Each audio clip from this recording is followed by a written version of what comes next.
What's a podcast? I like your show. Oh, dude, I can't hear. Welcome to the Shipe Sports Show. Good evening, sports fans. Welcome to another episode of the Shipe Sports Talk Show. I am your host, always, Matthew Shipe, joined always by my co-host and the best producer out there, Paul. Paul, how are you doing? I'm doing great. Thank you for that nice introduction. Oh, I thank you. I think I practice it every night in the mirror before I go to bed. As you should. Joined always, you can see the band is back together. First off, we have my co-host and best man, Chris. Chris, what's up, buddy? What's going on, man? How's everyone doing? Good. And in the middle of the Skype feed, whatever YouTube, Facebook feed, I guess he's in the middle because he's the so-called face of the show, Mr. Anthony Lodicio. Anthony, what's up, buddy? How are we doing tonight, gentlemen? I just realized your shirt, and I don't quite like it. Oh yeah, well, that sucks, right? Well, real quick, must be speaking of hard when Maryland, once in a while get a team of mine to do something to one of your teams, right? Yeah. speaking of Maryland, we just found out today that Kasem Hill will be out for the season with torn ACL. So Maryland, both their starting quarterbacks done with ACL injuries, and a once promising season just pack it up and throw it out the window. Next season, right? Yep. Next season. It was start off really exciting, especially with the big win against Texas, and then we lose to a bunch of people from Florida. Yeah. Who Texas would probably mollywop. No, actually, we've beaten Texas before, but that's okay. Starting off the show on a good note. So let's shift. Let's go from smiles to seriousness. I guess we got to start the show with the biggest topic of the weekend and in sports, which was the kneeling of the national anthem during this week of the NFL games. In case you've been living in a hole or a cave for the past week, Saturday Donald Trump came out and said, he called the NFL players who kneeled SOBs. Then he came out and said owners should fire them. Fired, real quick. The way he said fired the second time sounded like he was on an episode of The Apprentice. Well, I think at that point he realized, oh wait, that's my tagline. You're fired. And it sounded like an episode of The Apprentice. Yeah. Let's jumpstart to Saturday. People came out. They responded to that. Him calling players SOBs. So then players like, all right, cool, watch this. So we had a ton of NFL players take knees. There was teams that stayed in the locker room. I think the most notable game for the locker room was the Titans and the Seahawks. Neither team came out. Stayed in the locker room, and then when Tennessee came out, they were all arms in arms together. The Steelers elected to do that, but they had one player that did come out. That was addressed, this past week with him apologizing, so on and so forth. So this week we had. He wasn't supposed to come out. He wasn't supposed to, but he did. He did on accident. Yeah, he apologized for it. I don't think he should have apologized, but it is what it is. Let's go back real quick. I'm gonna give my thoughts on this, and then we'll get to yours, because I know you two probably have some stuff to say about this. First off, my initial thing about this is go back to what you did before 2009, and just keep them in the locker rooms. People now that watch the NFL, they're like, oh, they've always done this. No, they really haven't. They actually just started doing this about 8 years ago, and it was a thing to show patriotism during the Iraqi War, after post 9/11. So anyone who says they've done this for a while, no, you have to go back and look. This just started about 8 years ago. My thing about this is, I think with his comments, he shouldn't have said them. It was horrible comments because I can't recall. I don't know, you, Anthony, Paul, you've been alive longer than all of us. Ever recalled a president calling a group of citizens of this country SOBs? I can't recall. I've had Clinton, Bush, and Obama, and I've never heard any of them even curse a word on national television. Anthony, Chris, have you guys ever? Nope. So I think his choice of words were wrong. And the whole kneeling thing.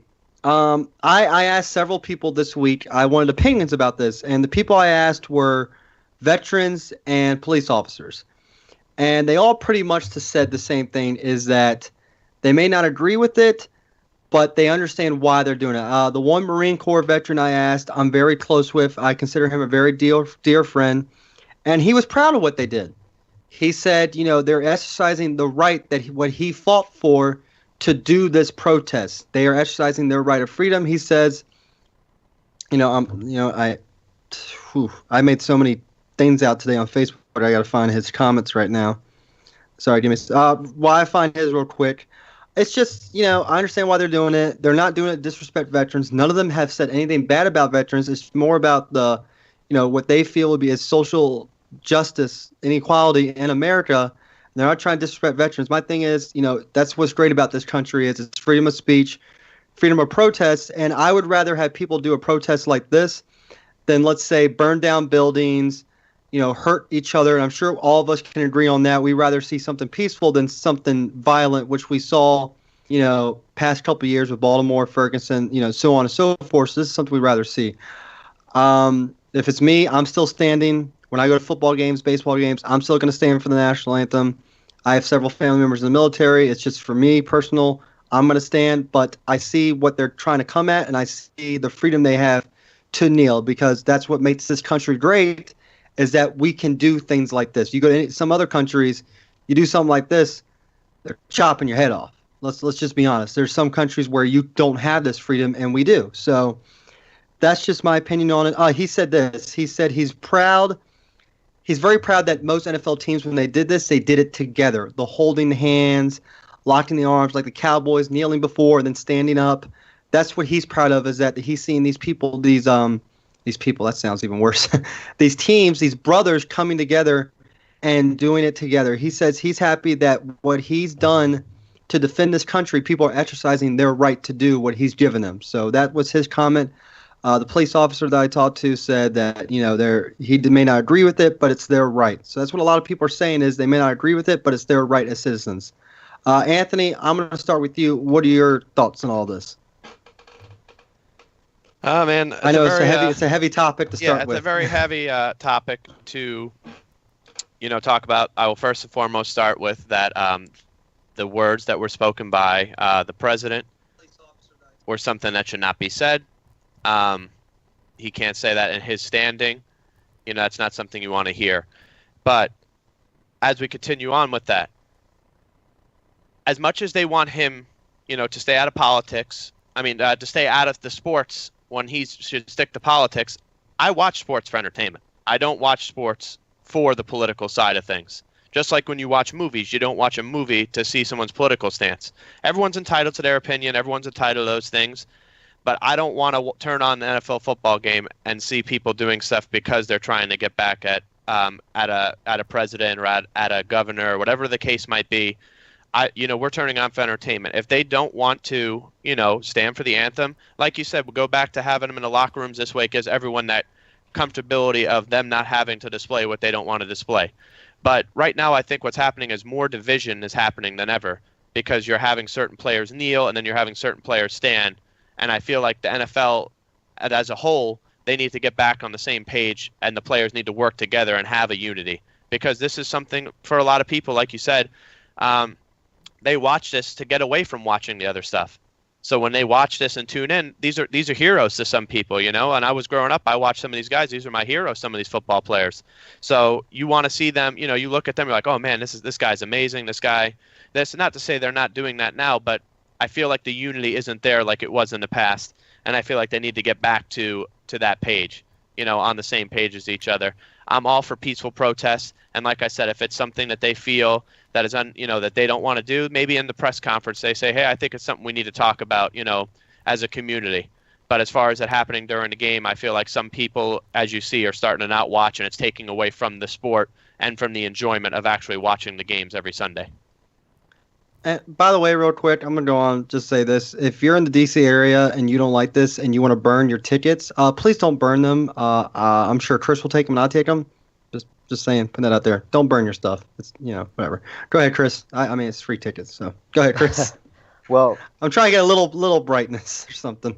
Well, basically, I completely disagree with what President Trump has said and the way that he said it. And I was all for Kaepernick's, kneeling last year, and everyone thinks that this is a Trump thing, but this happened during the Obama administration. This started during the Obama administration. So it really is only catching fire because President Trump decided to put his 2 cents in there, and basically try to rally up his supporters and, have them be on his side for something. But I completely agree with what's going on. I have no problem with it. To anyone who thinks that this is disrespectful to the flag, to anyone who thinks that this is disrespectful to the military, Kaepernick came out and said it. This is no disrespect to the flag. This is no disrespect to the military.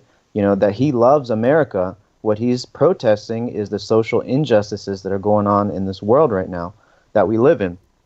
And even to further that point, he spoke with that former Green Beret, I think his name was Nate Boyer, and he changed his stance from sitting to kneeling because he said, hey, a lot of the military people don't agree with what you're doing. They feel like it's disrespectful. So what you can do to maybe show us that you're not being disrespectful to us is to kneel, because that's what we do when we stand next to our fallen brothers and sisters. When we go and visit them, we kneel. So that's why they're kneeling today. And that's why some people, I really have to question some people who are still upset with or still have that viewpoint as to, he's kneeling, he's just being disrespectful to the military. He is kneeling because someone from the military told him that would be a much better stance than just sitting. So he is listening to that community, and he understands, and he feels for that community, but he also wants people to view something that they've never seen before and basically have that uncomfortable conversation. And to Anthony's point, it's happening now, and it's getting. You say you don't want to see it. It's for entertainment purposes. I don't want to see political things, on TV on NFL Sunday. I get that, but what about the people that sat in the diner for only white people? Those people just say, I don't want to hear about your injustices. You can go and protest, but I just want to have dinner. You know what I'm saying? It's just a vehicle for people to hear and listen and have that uncomfortable conversation, because only change can happen when those conversations happen. And Rosa Parks, she sat in the front of the bus. People just wanted to get to work. They don't, but she wanted people to listen to her. And sometimes you got to do things in different ways, so that way people will listen to you and those conversations can be had. So that's what I would say to you, is that's part of the reason why it's happening here, is so that way people can see it, people can address it, people can talk about it. And there's no way for us to move forward unless that conversation happens. So that's my 2 cents on that. I personally think they should just go back to just staying in the locker room, just do what you had 2009. Because if you do that, I'm not trying to sound insensitive, but it goes away. Because then there's nothing they like the Titans, the Seahawks. What they did. You didn't see anyone kneel, you didn't see anyone sit. It was a non-factor in those games because they stayed inside. There's only one person I had a problem with what they did. I like the players who stood, who kneeled.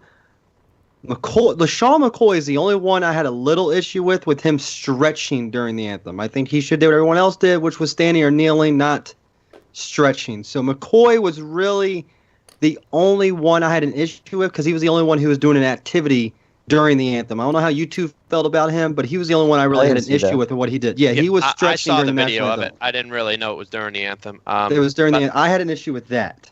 I did want to rebuttal Chris's point, just because I don't want him to think that I'm coming off as like I'm saying that they shouldn't have a voice in what they have to say. I just think that where the platform, the time, and I think that maybe in the community, we should, like I said, addressing everybody when you're doing that. Because yes, taking a knee, during the anthem, it sends a message, but it's even stronger when they're able to speak their mind and explain to people why they're doing what they're doing. And, like to your point, the only person that really ever did that was Kaepernick last year. After the press conferences, he spoke his mind and said, hey, this is why I'm doing it. This is what I feel. And it was able to get his voice out to more people. By kneeling, a lot of people don't know.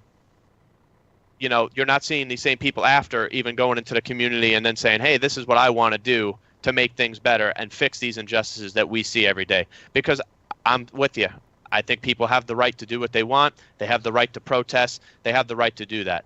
I'm not disagreeing with you there, but I feel like it's not the way that they're going about it right now is causing a different division on their team. And I feel like as a team, they're going to support each other. So maybe if they're like, hey, in the locker room, let's do this and let's talk about this and fix this. And a lot of teams, they said this past week, were having those open conversations with their players. Talk to us. How do you guys feel? And I feel like that's stuff that could help the community. Talk about it.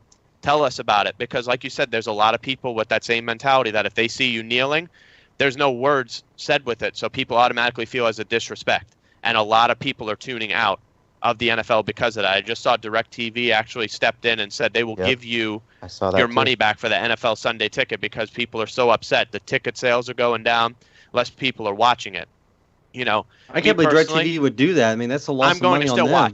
I'm going to still watch the I'm NFL. going to watch too. Exactly. Tennessee's 2-1. Of course I'm going to watch the season. Sitting or standing is not going to cause it. The Giants continuing to lose games might make me not want to watch the NFL, but the anthem is not an issue of why I would not watch the NFL. So I just wanted to kind of say that because I feel like you thought I was saying that they shouldn't have a right to do that. That's not what I'm saying at all. I think there's always a time and a place.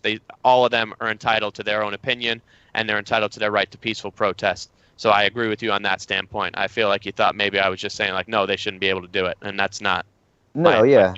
No, and you definitely said that. You were very clear that they have the right to do that, and you agree with them. And I guess the one point that I wanted to make sure came across was that this is the platform they chose, and a lot of people agree with you or have that same, maybe made that same statement in terms of like, I'm tuning in to watch football. I don't really want to hear what you're having to say right now. You can say it, but not right now.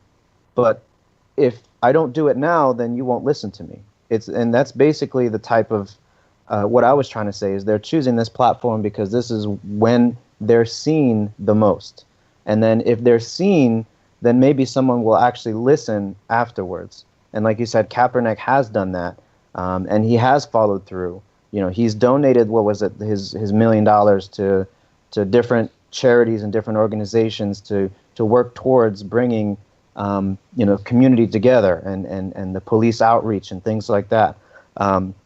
He's also pretty much it's cost him his job. So you can't tell me that he hasn't followed through.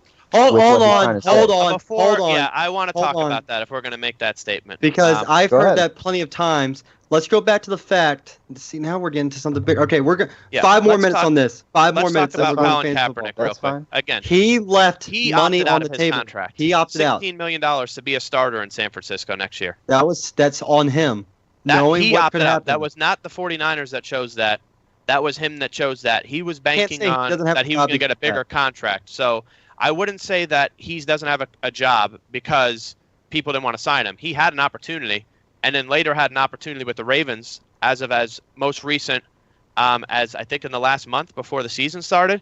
And his supposedly, the comments were removed, but his girlfriend made some insensitive racial comments about Ray Lewis and the Baltimore owner, and that derailed his opportunity there in Baltimore. So there was definitely opportunities on the table, and unfortunately, he would have been. I mean, if you look at the 49ers, if you're choosing between Brian Hoyer and Colin Kaepernick, I mean, you're going to go with Colin Kaepernick. So he had an opportunity there to have a job still. He decided that he was going to take out of the contract and go try the open market. Unfortunately for him, it didn't work out. Now, you've seen multiple quarterbacks come to bat. He's in the top 64 quarterbacks. He should still be in the league as a backup somewhere, at least, at the minimum. But as far as him, that no one wanted to sign him, he had 2 opportunities at jobs. And one of them was literally all he had to do was say, yeah, I stay. And he opts into a contract, and he might have another great, he could have had a good year or great year in San Francisco, and then maybe he gets an even bigger contract in the offseason. I understand that point, but if you take away this kneeling, would he have been signed by now? It's hard to argue that because you don't. You literally just said he should at least be a backup in this league. Okay, right? but what we're saying is he had a job. He had he had job opportunities. So he left his job. He has no job opportunities right now because of the kneeling. Chris, can I ask you a question? Big money. He was looking for big money. Can I ask you a question? Right. If you got offered $16 million, would you leave that on the table? If I have the opportunity to get more, then maybe, yeah. But who was going to give him more? He did not have a good year. What I'm saying is, take away the kneeling, would he be on a team right now? Yes. Then that's all I'm saying. I'm going to ask you a question. I want to ask you a question, Chris. No, I don't agree with that. Owner. Let's say you're an owner right now. Let's say you have 2 people that are going for a job. One guy, both of them, amazing people, amazing talent. one guy has a little baggage where, let's say, he's done something at workplaces people don't agree with, but you have the one guy who's never done anything. You're going to take the guy who doesn't come with the drama or the package, and that's what's going on. These owners don't want the drama on their team. So that's another reason why. The only reason he doesn't have a job is because of the baggage. I agree with that baggage. in a chance, yes, but he also left money. We're trying to tell you he had a job, and he opted out. How many quarterbacks or how many players in general opt out of their contract to test the open market? But when you have a good season, 16 million? Look at his season, he didn't even play every game. He had a horrible that year. season. I wouldn't say horrible, but he did not have one of his better seasons. But what I'm saying is, you're saying it's solely based on that, when it's not solely based on the fact that he kneeled. It has to do with his talent, and like Matt said, that it's a factor in the locker room. Quarterback. He is a top. I'm not saying he shouldn't have a job, but they're saying that he was asking for a lot of money, and money that people did not want to spend. Here's the thing. He left $16 million on the table. Does he deserve Kirk Cousins money? If you say yes, don't even attempt to say he deserved Kirk Cousins money. I don't even think Kirk Cousins deserves Kirk Cousins money. So okay, well, just here or there. No. But did he deserve more than the $16 million that he left on the table? No. How about right now? No, he doesn't. Kaepernick I said, listen, you're not going to hear an argument from me that Colin Kaepernick should still have a job somewhere. Should it have been at the money that they're saying was a possibility he was asking for? I see Graham just wrote that he don't, and that's never been an issue. That's always been documented that he has been donating money, and I think that's great that he continues to donate money despite not having, a steady income at this moment. Obviously, he had a nice size contract there in San Fran, probably saved a little bit, but he's still spending and going out in the community and helping, which is awesome. But $100 million. It comes back to the fact that he opted out of the contract, and he had an opportunity. Yes, I agree. If circumstances are a little different, but this goes back. You could do this for other guys. If you even look at guys like Tim Tebow, you look at other guys in the past. Tebow kneeled to pray. His statistics showed that he was a playoff winning quarterback. Came off of a 7-4 team. Now I'm not saying Tebow, overall as a great quarterback, but he was never given a shot after that one chance. A lot of quarterbacks, it happens, and it's a shame because you see it. Kaepernick could possibly be in that same situation that he doesn't get a second shot. Should he get another chance? Absolutely. I think he has the ability to play on the field to get another chance. But a lot of teams, you look at like T.O. back in the day, they look at that as the drama in the locker room worth the talent. And T.O. was one of those rare examples where his talent was just so great that so many teams were like, no, you got to give this guy a shot. You got to give this guy a shot. You got to give this guy a shot. So it's just going to come down to that. And I think as the seasons go on, and one of my friends today asked me, the New York Jets, is Josh McCown better than Colin Kaepernick? No. But the Jets organization chose that. Why? We don't know for sure. We can't answer that. Exactly. We can't answer that. But like you said, to your point, he should still be on the 49ers right now. I think that he made the wrong decision in that moment in time, and I think now he probably wishes he would have kept it because he would still be in the NFL and probably would still be in the NFL the next couple of years, whether he stayed with the 49ers or not, because he has the talent to play quarterback. All right. Well, we're going to jump ship here to the fantasy football. I mean, because this is something we could talk about for hours and hours. Everyone who's watching the show now or later, please drop comments on our Facebook page, Twitter. Let us know what you think about the whole situation. We'd love to hear from you. You just heard from us. We all have very different opinions on it. And that's what makes this country great, is that we all can have these opinions and protest any way we want. So let's switch. Yeah. On a side, not about that, but just in general, I just want to say, whether we agree with each other or not, for myself, I can talk nothing but respect for both of you gentlemen, and for anyone watching this or for anyone that does anything. I don't want it to sound like, whether my opinion and your opinion differ, that doesn't mean we can't have a nice conversation about it, and I think that it's nice to get it out there. No confrontation, nice conversation. We're allowed to hear each other's points. Chris, you made some great points that haven't heard from a lot of people, so I appreciate hearing that side of the conversation as well. That's really the whole point of having this kind of conversation. Exactly. And it's like yesterday, me and Anthony with 3 other guys was on At Spots Live, and we had this convo. And we were getting heated with each other, but at the end of the day, we're all friends. Exactly. We can all agree peaceful protest is a and great we thing. All and can agree America right now allows that, so we can agree with that. Don't let this take away from the fact that the Falcons blew a 28-3 lead in the Super Bowl. And that always has to be the troll. All right, there we go. Brighten up the mood. Let's jump ship. Fantasy football, start 'em, sit 'em. We're going to quickly roll through this because, we spent a lot of time on the first subject. We're going to roll through these, and because I know I want to talk week 3. Anthony probably is not as much, but I know Chris does about the Redskins. Good. You could take my feet off by then. They said the Giants are protesting the season, but not because of the kneeling. Hey, let's go. Come on, let's go. We're moving on. The memes are coming in for the Giants. All right, quarterbacks first. Anthony, I'll let you start. Are you going to start Eli Manning this week? No, absolutely not. My stardom this week is going to be Matt Ryan versus the Buffalo Bills. I think that offense is just too high in potency, and I think they'll continue to run. My sit-him this week is whether he plays or not. I have Case Keenum. He's not going to have those same numbers again. I don't know where that came from last week against the Buccaneers. Me looking on paper, I was like, oh, man, the Bucs are going to have another. They're going to start 2-0 after that, the Hurricane Irma giving them an issue with having their first week. But, yeah, I don't see, despite it being against Detroit, Detroit's been a pretty solid team. But I think Keenum or Bradford there does not have big numbers in this weekend's battle between them and the Lions. Christopher? For my stardom this week, I'm gonna go with. It's kind of a weird pick because of what he did last week. Oh, hold on a second. Sorry, some video started playing.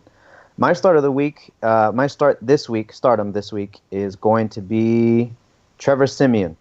He dropped a pretty bad game last week against a very game Buffalo Bills defense, but I think this week he's going to come back against the Oakland Raiders team defense that was just torched by Kirk Cousins. So I think that he's going to have a good rebound week. They have a good running game, a good solid running game with C.J. Anderson, and Jamal Charles is the backup there. So they're going to have their hands full trying to bottle them up and also bottle up Emmanuel Sanders and Demaryius Thomas. So I think Trevor Siemian's going to have a good bounce back week this week. In terms of my sit-em this week, it sucks because I have him in a lot of leagues, and I'm definitely looking for a backup here or a streamer, and that's Matthew Stafford. He's had a pretty good start to this season this year, and should have won last week's game against the Falcons, I believe. But this week against the Minnesota Vikings, fantasy-wise, the Vikings aren't doing well in terms of defense, but in real life football, their defense is definitely in the top 10, I would say. In terms of, stopping their opponents from scoring. So I think Matt Stafford is going to have a tough time this week. Cool. I said run through them quick, and Chris takes like a 10-minute explanation for everyone. Hey, man, we got time. My start this week is going to be Russell Wilson. I feel like he got his feet going last week, especially against the Titans. Playing against a Colts team that just isn't running good right now. Their defense is on the field a lot. I sit him this week. I'm going to sit Mr. Cousins this week, Captain Kirk. Going against the Chiefs, they forced 4 turn. I picked up the Chiefs real quick last week. And then I was like, you know what? I'm still going to stay with the Seahawks. I know it's my Titans, but I just can't do it. I got to stay with the team I drafted. And go figure, Seahawks -1, and the Chiefs got 12 points. So the Chiefs forced 12 interceptions last week. Their secondary is amazing. Don't start Kirk Cousins this week. Chris, running backs. You said Chris, running backs? Yes. Okay, cool. So running backs this week. I'm going to try not to stick with, your normal top 10 guy.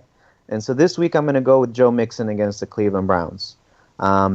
Once the Bengals fired their offensive coordinator after week 2, and then week 3 they got their new guy, he's kind of completely turned the team around. They almost beat the Green Bay Packers this week. And I think now that they have the new offensive coordinator, their backfield is a little bit more settled.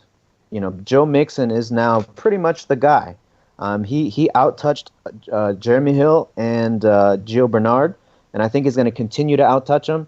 The only thing you got to worry about is getting vultured. But I think Joe Mixon will have a solid game against the Cleveland Browns. My sit-em this week, someone that was probably drafted in the top 2 rounds for you, and that's Lamar Miller.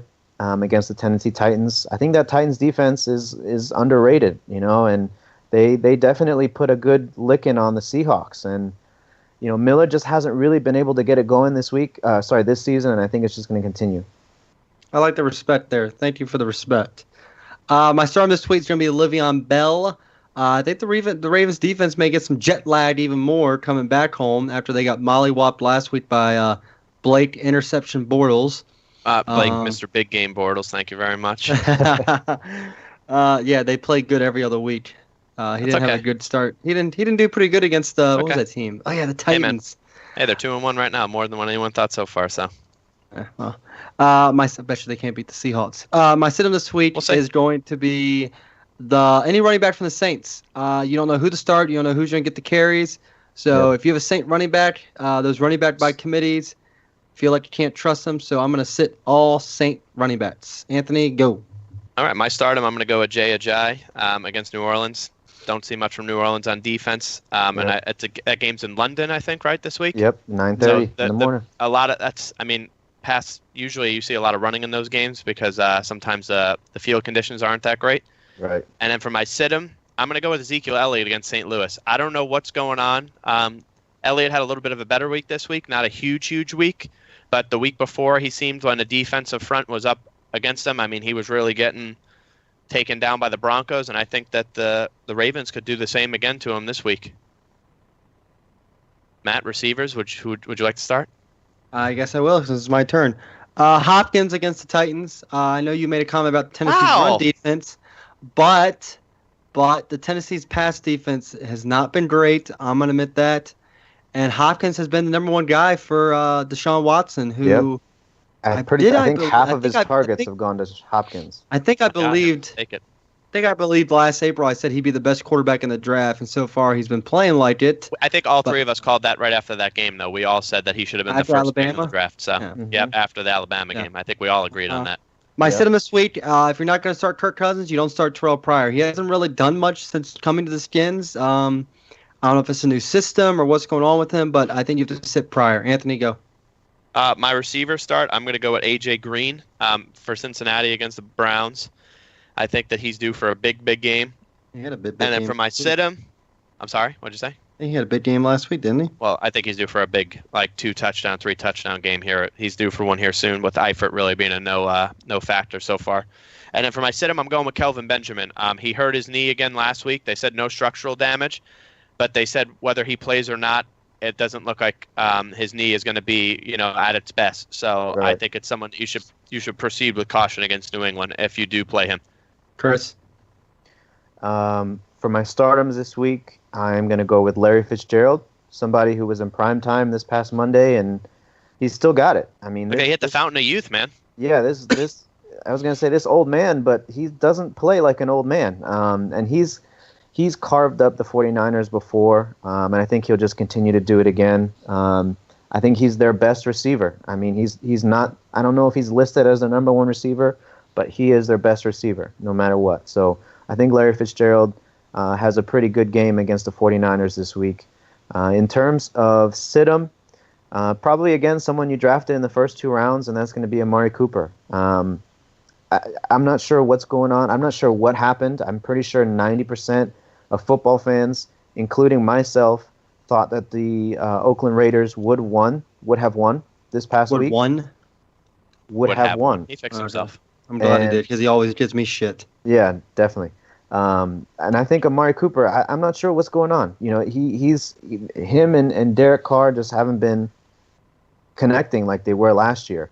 I'm not sure if it's the pressure that the Redskins put on him, because they did put pressure on him. But I think this week, again, the Denver Broncos are just a better defense than the Redskins are, and I think they're going to give Carr an even harder time. So if he's going to look for anyone, I think he's looking for a Crabtree right now. So I think I'm going to have to sit Amari Cooper. Okay. All right. Anthony, tight ends, go. All right. I'll save explanations. I'm just going to go with Travis Kelce for start. Sit him, Hunter Henry. See it, Chris, that's how you do it. Go. Hunter Henry with 0 points this week, 0 points week 1. So I agree with you. Yeah, let me see. Let me let me be kind of long-winded then. My start on this week, Charles Clay. He's second in targets. He still has to do it. He can't just do what you did. Not at all. Just who's your sit-em? It's gonna be quick, I promise. It's not gonna be. No, just say your sit-em. Second in targets behind Shady McCoy, and he's always gonna be a red zone threat. Cut his feed. Charles Clay. Huh? Cut his feed. And my sit-em is You. Evan Ingram. Hunter Henry. Come on. Evan Go on, Hunter. Ingram? Evan Wow. It's okay. I mean, I don't blame him. I wouldn't play anyone on the Giants except Odell. My start Jimmy Graham, because I said start Russell Wilson, so you start his tight end. Sit.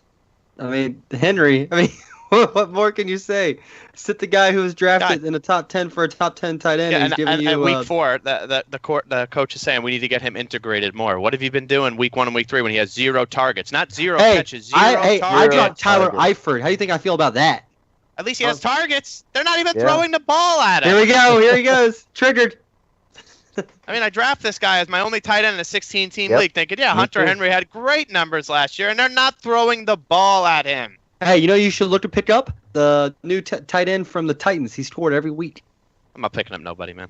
Because once I drop him, you know what happens? The guy gets 40 points. Yep. All right, let's move to week 3 of the NFL while we're at it. I'll start it off and with the Titans' big win over the Seahawks.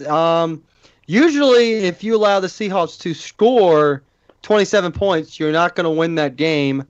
But Tennessee scored 21 straight points. They held on at the end for a 33-27 victory, and I don't know what to say, man. The offense clicked the past 2 weeks. They had that little stumble in week 1 against Oakland, but I don't know what to say about the Legion of Boom, because if you look at it, really the two big touchdowns Tennessee scores were long plays with great blocking down the field.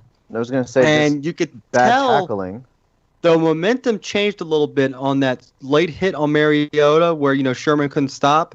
Because I tell you what about this offensive line, when you do something to Mariota that's not legal, they come at you. And if I was Richard Sherman and Tyler Lewine came at me, I'd probably shit my pants.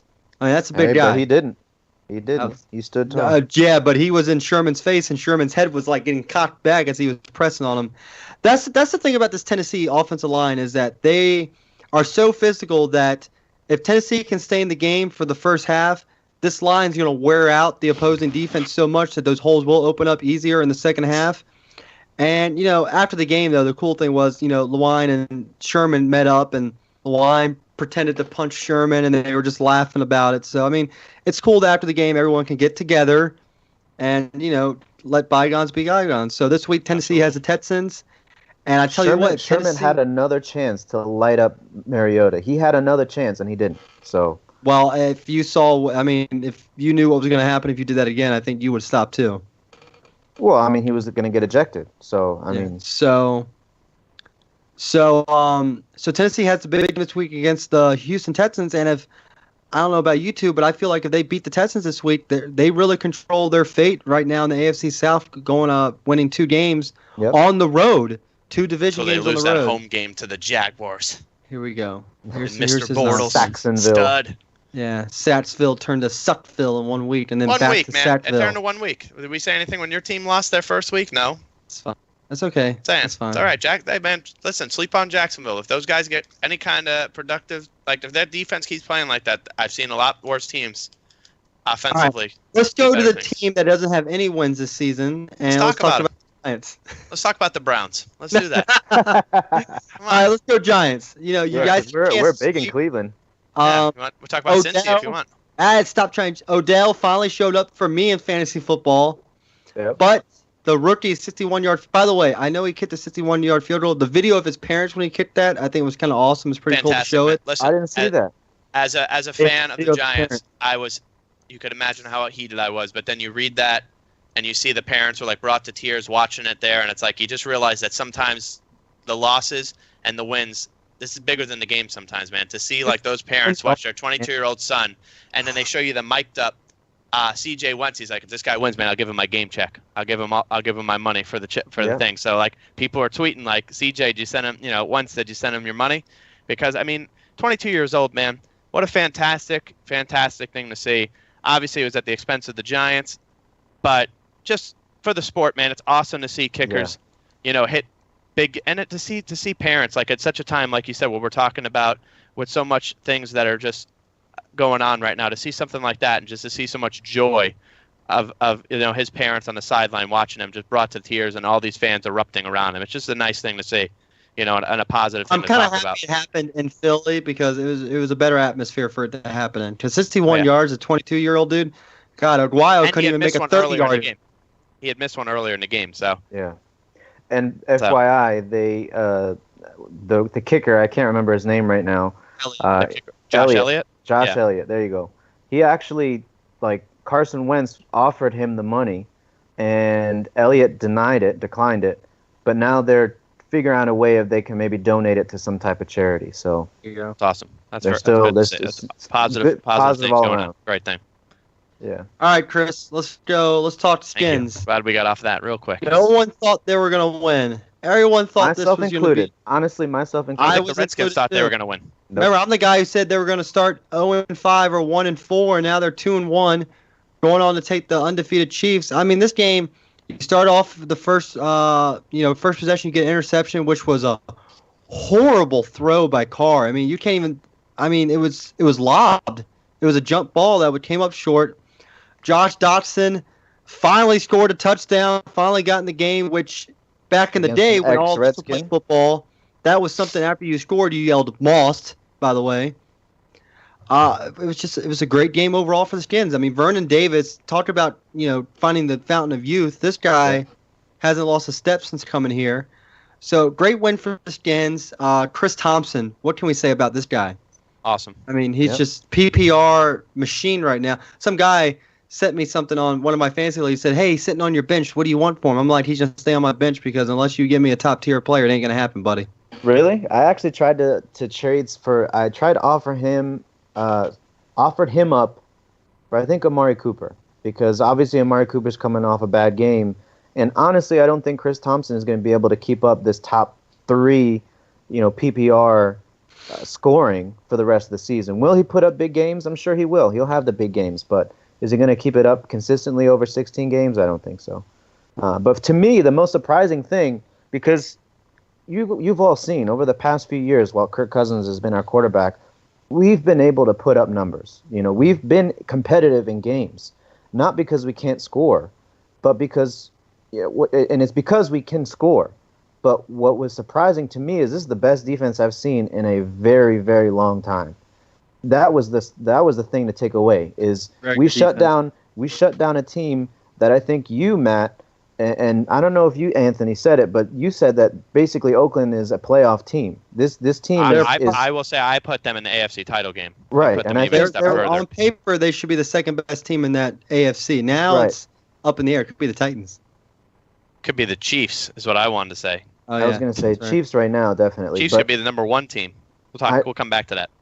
definitely, That'll be for and another that's day, basically another what I week. wanted to say is the fact that we shut down a team that, based off of their offense solely, some of us have put them in that AFC Championship game. So the fact that we shut them down, I think, is phenomenal. Yep. Okay, now real quick before we get going, the Chiefs and the Falcons are the only 3-0 teams left. Do they lose this week? Either one. Who do the Falcons play? Buffalo. While you look that up, I just want to say we were talking about C.J. Wentz possibly. I don't know if you guys saw this, but real classy move. Deshaun Watson actually went to gave his first game check to 3 cafeteria workers that were affected by Hurricane Harvey. So awesome, just awesome things going on right now that just I feel don't get enough press, and just classy move, especially as a rookie. Yeah. You're starting to, you're not getting, the huge contract off the rip like they used to, and just an awesome thing to see there by Deshaun Watson. But to your point, I would say that the Falcons will win. I think if anyone's going to have a tough time this week, it's going to be the Falcons. And I think the Chiefs are going to have a tough time. You're saying that because you're a Redskins fan, so you want to kind of back off it. Like, no, there's no way they'll win. They're like both last going to week, be you'd like, I didn't 4-0. think so. Both will be 4-0. hey, if it worked last week, then maybe it'll work this week. So just basically just give up on them. Listen, the Redskins are they'll not show as up. bad as people think they are. I mean, The offense is still missing pieces at receiver. I'll agree with that. But the Yeah. running game, you guys probably expected a lot worse. a lot. But Thompson has been, like he said, Thompson has been a huge surprise. And I think if you get But it's not a Perrine, running game, though. but if you get Perrine going, that's what I'm saying, as a change of pace, and he could be like your every down. And if Kelly comes back, I mean, you could work those two guys off each other and have Thompson in there. And Thompson can take handoffs. He's just not an every down back, I don't think. And I think that you guys could really get something going there. And that's just going to open the field for Cousins, because despite what anyone says, Jordan Reed is a top 5 tight end. He just needs to stay healthy, man. He has all the tools to be an elite tight end. And the thing is, we have a backup that's probably a top 10. He has been a top 5 tight end. He's in done it Vernon before, Davis. yeah.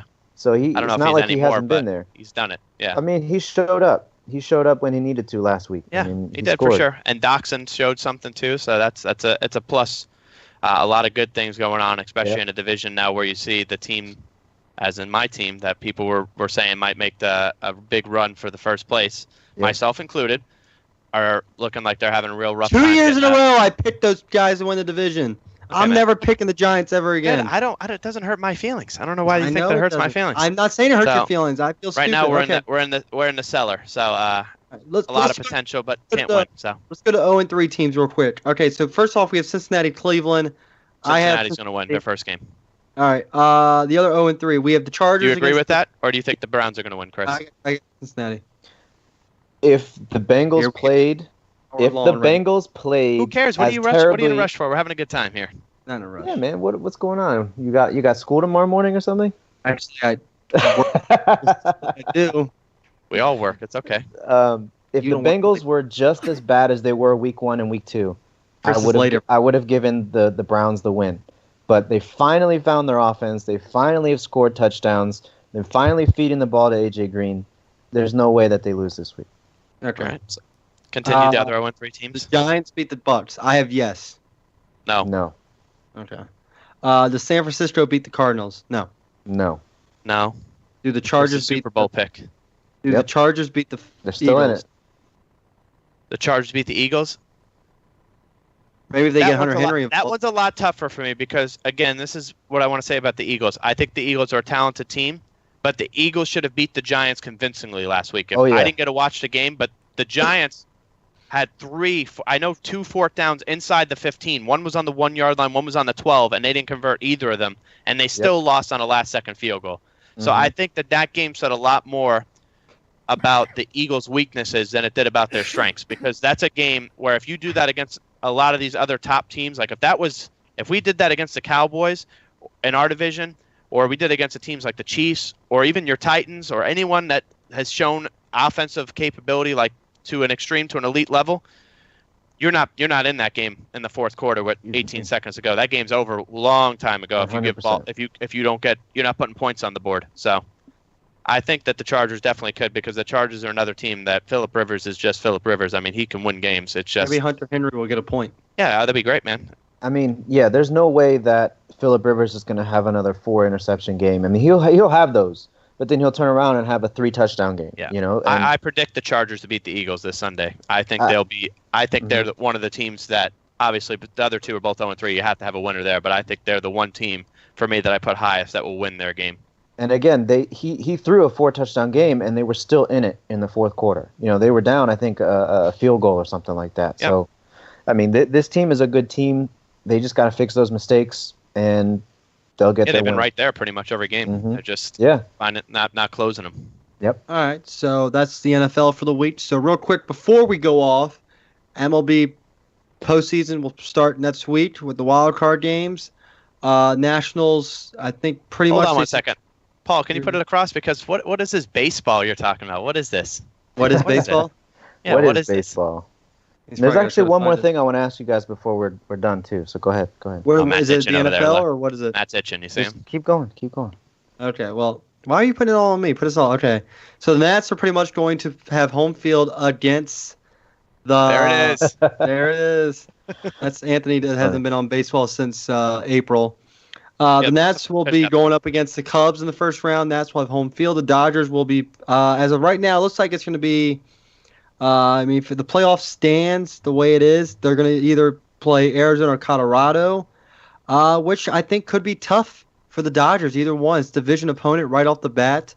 And the Dodgers don't do too well when they play against division opponents in the playoffs, but we'll do a full playoff breakdown next Thursday when we have the whole bracket. The Yankees already secured a playoff spot. Right now, it looks like it's going to be Minnesota. The Twins are going to be in the playoffs going against Cleveland. So, excuse me. So, it'll be Twins against the Yankees, but good for the Twins, man. I had them freaking like last place or something. We'll go back, take a look. Yeah, we're going to have to go back because I don't remember who I picked. But I think the normal people, Cleveland, Houston, Boston, they're all going to win their divisions unless Boston has a meltdown, which, Yankees coming right behind you. You never know what could happen. Let's see who their final. Do they play? I'm just curious to see who their final series is against, which could be. See, their final 3 games is against Houston. So I mean, that leaves it open for the Yankees. Who do the Yankees play? I'm going to check right now for you, sir. And their final 3, and right now also Boston's playing against the Toronto, which is division opponents, no joke. Yeah, the Yankees the wire, finished they're going to off. play them hard. See, the Yankees finished off against Tampa for the next 2, and Toronto. So I mean, the Yankees have a chance to catch the Red Sox. So we'll see what happens there. Yeah, for sure. Next week, full playoff breakdown. All right, Chris, what did you want to say?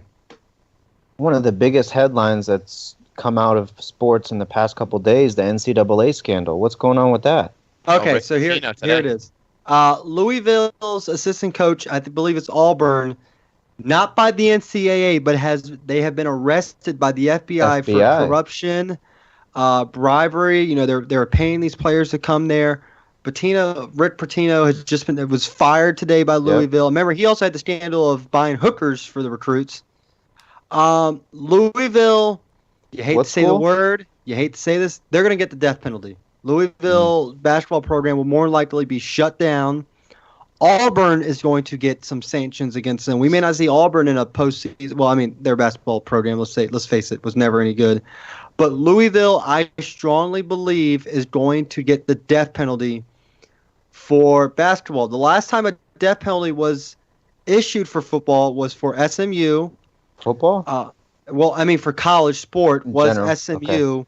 For football, I think it was the late 80s, I believe, and they still haven't recovered. They're finally starting to get the program back up because they were a top 10 program until this happened. So if Louisville gets the death penalty, this once amazing basketball program that where every year they were in the Final Four or something, it's gone. They probably won't be back to where they're going to be because death penalty, after 5 or so years, they let you come back with a whole bunch of sanctions, a whole bunch of scholarships taken off. This program, if they get the death penalty, we won't hear about Louisville basketball for the next 20 to 30 years. And it's sad, but there's rules. You have to follow the rules. And I believe there's still the Big East in basketball. So, they're ACCs. But, the good thing about that conference is at least they're not the big boys of the conference where the conference will suffer because you still have Duke and all of them. But this death penalty, I believe, should happen if these allegations are true. There's no room for this in basketball, especially after he had the hooker. I believe he was the one No, that was a football coach. I'm sorry. The hooker incident. The bribery. You got to make an example, and this is what's going to happen to Louisville. So I believe the death penalty is are involved. They're saying I've heard Auburn, University of Florida, and I've heard one more, but I don't remember the fourth team. I don't know if the it was only disclosed. Team that's going to get the death penalty, if any of them get it, will be Louisville, though. I've heard Auburn and Florida linked to it, though. The other teams, the assistant coaches will be fired, and they may get like a postseason ban for 2 years where, you'll play during the regular season, but that's about it. Right. You can play in the conference tournament. You can win it, but you're not going to the tournament. Right. Louisville will be the only one that will get the death penalty if it happens. So, you're going to make us end on that. God, it's one of the biggest freaking sports news, breaking news. I know. You go from kneeling, and then you have this news. There's just, sports right now. It's lit.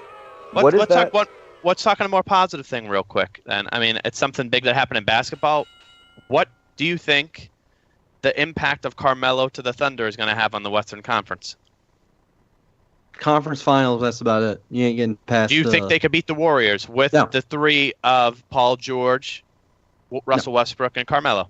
No. How about, did you guys see Melo in the press conference? They were asking him, they're like, hey, how do you feel about playing, the 4 or coming off the bench? He said, coming off the bench. He's like, who said that? I just love that. I think that was great that Carmelo said that. And then Dwayne he Wade talked to someone got else. reunited Someone else, they're going to have me come off the bench? Dwayne Wade got reunited Wade with now on the LeBron. Cavs. Yep. So you say no chance. They don't even compete against the Warriors in a series of 7. Nope. I completely think the opposite. The Thunder will probably win a few more games, and I think they'll probably be more competitive in terms of the conference finals. They'll be the 2 or 3 seed. But they won't. You don't think they could beat the Warriors? They won't beat the Warriors, no. By the way, the motivation will be there, man. Oh, it'll be there. Yeah. Wizards I don't have doubt the third that. best chance to win the East in Vegas. Yeah, well, the Mets had the best chance to win the NL this year, and look at them. So I don't know where you saw that from. In Vegas, there was at one point they were like 8-1 odds. It's to full win. of shit, but that's. Oh, I mean, you just said Vegas had the Wizards there, so are your stats full too, or what? because the Wizards are legit. Oh no, it's okay when it's the Wizards, right? Yeah, but the Mets it wasn't okay. Yeah, it was okay when it was your team, but when it was the Mets, yeah. Where do you get that from? I mean, when's the last time the Wizards were in a conference final or even a final? I mean, the Mets were just in the World Series 2 years ago, so I don't know how my stats so far fetched, but yours isn't. Different sports going on two different things. I'm just saying.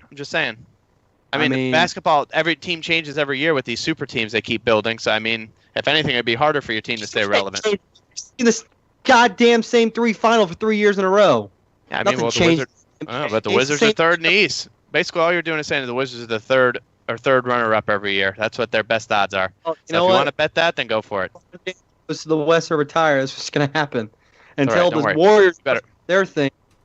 You better watch for Brooklyn, baby, with D'Lo Russell. That's When's the next time you guys have a first-round pick? Never. Probably 2030. 2030. Ours is still getting traded for this year coming up. It just got traded again. I think the Cavs own it now, so I'm sure by the end of the year it'll be on someone else's team. Cavs are going to have the number one pick in the draft. Hey, you got to do what you got to do to win games. Win it. They're going to win it all. I'll put $100 on it right now. Are you serious? I don't even think they'll beat the Celtics. I thought you said the Caps were going to win it all. But hey, you know what? We know who's going to be in third, Chris. It's going to be the Washington Wizards. That's true. We know that. Matt said it. So. That's right. The Nats are going to win the World Series. Do you guys think that? Do you think they have a shot to win it? Who? To win it? I think they have a shot. Do I think they're going to? No. You think they'll win the NL, or you think they'll be the Dodgers? Yeah, I don't think the Dodgers can get out of the first round, man. They have a hard time in the playoffs. Always. The Nats get past the Cubs. It's theirs for the series.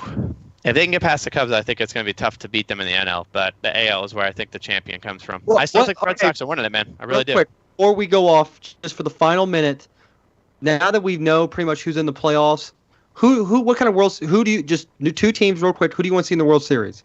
What teams would you like to see? What teams do I want to see? What teams do I think are going to be there?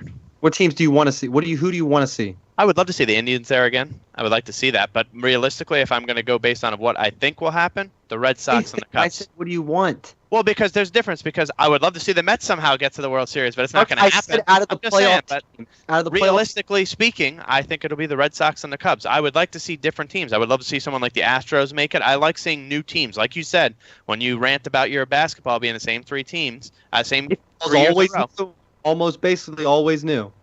And that's what I'm saying. I think it'll be the Red Sox and the Cubs, but I would love to see a new team, as in the Astros, do it. Pitch right now it's just Chris. Probably the Nats and the Yankees. Wow, I got some matchup. I mean, Nats, look, the Yankees are like the Yankees. You know what I'm saying? Before I even watch baseball, you the guy hear who the goes Yankees. the other weekend, so we know why he picked the Yankees. Oh yeah, he wants to be a New Yorker. I told you. I got the Nats and the Indians because I tell you what, that pitching against that hitting would be a great matchup. I just want to see Scherzer against Kershaw. I know that's not the World Series matchup, but I still want to see it. I finally get to see Scherzer, Strauss, and Gio finally are all healthy and finally get to pitch on the same rotation. Hey, knock on wood. Yeah, we're not there yet. Look, you weren't here last week. Me and Anthony talked about it, and I think we both agreed this is the first time ever I think we've seen where a season end where three starters on one team has the top 5 ERA. Not even you said even when you had the big three, it wasn't even like that. Well, I wouldn't. Yeah, I mean the Mets. Those guys were young. I wouldn't. They definitely didn't do it. I'm sure there might have been someone in the past, but I can't think of it. I can't recollect anyone in the last 20 years that's done that. If it's ever happened at all. Top 3 pitchers for a whole season. Yeah. But now it's time to come home with the championship. Right. You got. Otherwise, all of it was for naught. By the way, I don't know if you guys saw it, but over the weekend when the Nats went to wherever they were going, they did like a Games of Thrones theme, and the Harper Jason Worth thing I think was the best thing they had. It was great. Well, Jason Worth was dressed up as Jon Snow, and Harper had a little white dog outfit to be dressed as Ghost. It was great. All right, that's gonna do it for us today. I hope everyone enjoyed the show. If you, like I said, if you want to comment on what we talked about at the beginning of the show with the kneeling, write us at Shipe Sports Talk on Twitter, facebook.com/Shipe Sports Talk. Leave us a comment on Facebook, or write us an email, shipesportstalk@gmail.com. The good thing about the email is if you have any words that you don't want anyone else to say, you can just write us an email and we will say, we won't mention your name on the show. Or if you want to yell at any of the guys, you can do it on any of those social medias as well. Do it on Twitter because I don't have one. Yeah, no, if you're gonna yell at Chris, you're fine. It's very simple. So thanks again to Paul for taking the time to do this. Me and Anthony, OT3 is coming very soon. Season 3 is debuting. It's coming, and episode 100 is coming pretty soon. And there's some whispers in the wind that someone could be appearing live on the show, but we'll save that to see what could happen on that. Some whispers. So we'll just end it on little whispers, little voices in my head are telling me. So we'll end it on that. So for myself, Chris, Anthony, Paul, it's good to have the 4 guys back, the foursome back. Thank you everyone for listening, and we hope you all have a great weekend and get ready for some fun in October for baseball. Sounds good. Chris, I'm gonna create a Twitter for Chris right now. Share the password. All right. Have a good night, everybody. All right. Good night, guys. Just a whole bunch of Oh my God, I can't talk right now. I'm done. Quit the show. There you go. See ya. Anthony, your face now. I always have been.